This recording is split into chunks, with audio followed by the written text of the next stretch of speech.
Halo semuanya, perkenalkan nama lengkap saya Benedikta Memang, NPM 211031182, kelas 2021D. Pada video kali ini, saya akan menjelaskan tentang pelanggaran-pelanggaran hak asasi manusia yang ada di Indonesia, khususnya di Manggarai. Simak video saya berikutnya. Nah, teman-teman, sebelum saya paparkan peristiwanya atau masalah dalam pelanggaran-pelanggaran hak asasi manusia yang ada di Indonesia, khususnya di Manggarai, di sini saya akan menjelaskan apa itu pelanggaran hak asasi manusia. Jadi teman-teman, pelanggaran hak asasi manusia atau HAM adalah tindakan atau perbuatan baik disengaja maupun tidak disengaja yang melanggar hak-hak dasar yang melekat pada setiap individu sejak lahir.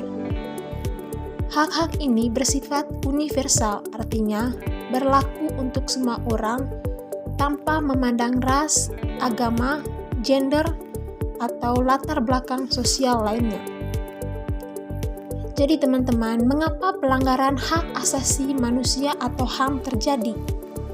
Di sini pelanggaran hak asasi manusia dapat terjadi karena berbagai faktor. Antara lain yang pertama diskriminasi.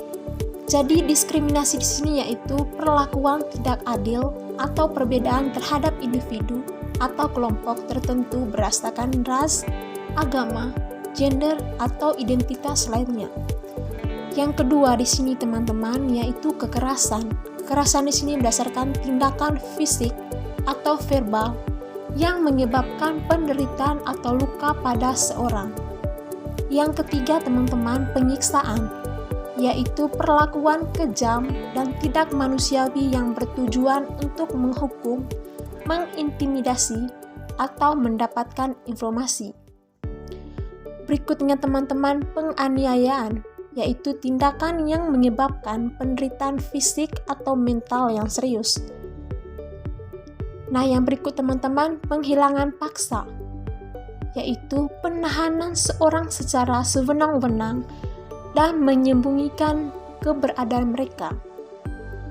Yang berikut perdukaan modern, yaitu eksploitasi manusia dapat bentuk kerja paksa, perbudakan seksual, dan perbentukan anak.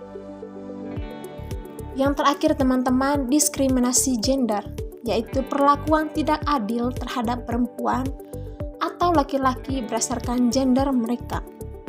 Oke, baik teman-teman, dari beberapa faktor yang sudah dijelaskan tadi, di Indonesia khususnya di Manggarai, tepatnya di wilayah saya, di Desa Nangakantor, peristiwa yang sering terjadi atau masalah atau kasus pelanggaran hak asasi manusia yang sering terjadi yaitu kekerasan fisik.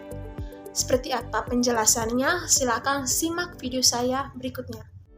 Oke, baik teman-teman, peristiwa atau kasus pelanggaran hak asasi manusia khususnya di wilayah Desa Nangakantor Barat sering terjadi kasus kekerasan fisik. Peristiwa kekerasan fisik di Nangakantor Barat ini seringkali terjadi dalam konteks domestik, seperti dalam rumah tangga. Pelanggaran hak asasi manusia yang sering terjadi dalam kasus ini sangat beragam. Antara lain, yang pertama, pelanggaran hak atas hidup, yaitu kekerasan fisik yang parah dapat mengancam nyawa korban.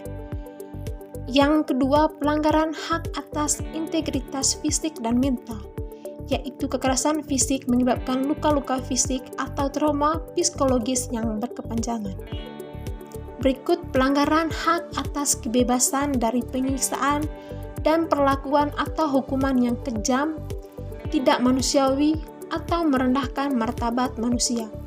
Tindakan kekerasan fisik jelas merupakan bentuk penyiksaan. Yang terakhir yaitu pelanggaran hak atas kesetaraan gender, yaitu perempuan sering menjadi korban kekerasan fisik karena ketidaksetaraan gender yang masih terjadi. Berikutnya teman-teman, di sini saya akan menjelaskan korban dan pelaku yang ada di wilayah Desa Nangakantor Barat. Yang pertama korban yaitu istri bernama Teres berumur 42 tahun dan anak angkat bernama Vivi 28 tahun.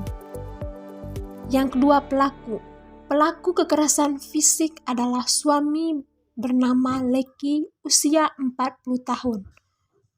Faktor-faktor seperti konsumsi alkohol, masalah ekonomi, dan pola asuh yang buruk dapat memicu tindakan kekerasan fisik pada rumah tangga mereka. Berikutnya teman-teman, di sini saya akan menjelaskan dampak-dampak masalah bagi korban atau bagi pihak lainnya dalam jangka pendek dan jangka panjang. Yang pertama di sini teman-teman, dampak jangka pendek. Korban mengalami luka fisik. Itu yang pertama. Yang kedua, trauma psikologis. Dan yang ketiga, gangguan hubungan sosial dan isolasi sosial. Sedangkan yang kedua, dampak jangka panjang untuk korban yaitu depresi, kecemasan, gangguan post-traumatis, stres kronis, dan kesulitan dalam menjalin hubungan interpersonal dan siklus kekerasan. Berikut teman-teman, di sini saya akan memberikan usulan bagaimana supaya peristiwa serupa tidak terjadi lagi di masa depan, khususnya di Desa Nangakantor Barat ini. Usulan pencegahan yang pertama yaitu program pencegahan kekerasan, yaitu melaksanakan program pencegahan kekerasan di sekolah-sekolah dan komunitas. Yang kedua, penguatan peran keluarga, yaitu di sini memberikan dukungan kepada keluarga untuk menciptakan lingkungan yang aman dan sehat bagi anak-anak. Yang ketiga, kerjasama lintas sektor, yaitu membangun kerjasama antar pemerintah, masyarakat sipil, dan sektor swasta untuk mengatasi masalah kekerasan. Yang terakhir yaitu penelitian, yaitu melakukan penelitian secara berkala untuk memahami akar masalah kekerasan dan mengembangkan program intervensi dan efektif. Jadi teman-teman, itu saja beberapa usulan pencegahan terkait dengan kekerasan fisik di Desa Nangakantor Barat. Jadi di sini saya akan memberikan solusi dan pencegahan terhadap kekerasan fisik. Yang pertama di sini teman-teman yaitu peningkatan kesadaran. Jadi melalui peningkatan kesadaran, di sini kita akan melakukan sebuah kampanye dan pendidikan. Masyarakat di Nangakantor perlu diberikan pemahaman yang lebih baik tentang hak asasi manusia dan bahaya kekerasan. Yang kedua di sini yaitu penguatan sistem perlindungan, yaitu pemerintah perlu memperkuat sistem perlindungan bagi korban kekerasan seperti penyediaan layanan bantuan hukum, psikologis, dan sosial di Nangakantor. Yang ketiga yaitu penegakan hukum. Pelaku kekerasan harus dihukum sesuai dengan hukum yang berlaku. Yang keempat, pemberdayaan perempuan, yaitu perempuan perlu diberikan kesempatan yang sama untuk berpartisipasi dalam pembangunan dan memiliki akses terhadap sumber daya. Yang terakhir yaitu pencegahan dini, yaitu deteksi dini kasus kekerasan dan intervensi dini sangat penting untuk mencegah terjadinya eskalasi kekerasan. Jadi teman-teman, itu beberapa solusi dan pencegahan dari kekerasan fisik yang ada di wilayah Desa Nangakantor Barat. Jadi kekerasan fisik di Manggarai khususnya di wilayah Desa Nangakantor Barat merupakan masalah kompleks yang memerlukan solusi komprehensif. Dengan melibatkan berbagai pihak dan menerapkan pendekatan yang multisektoral, diharapkan masalah ini dapat diatasi secara efektif dan mencegah terjadinya kasus serupa di masa depan.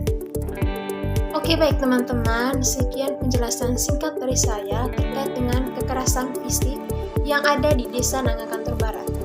Semoga dengan video ini tidak terjadi lagi kasus kekerasan fisik, terutama dalam rumah tangga.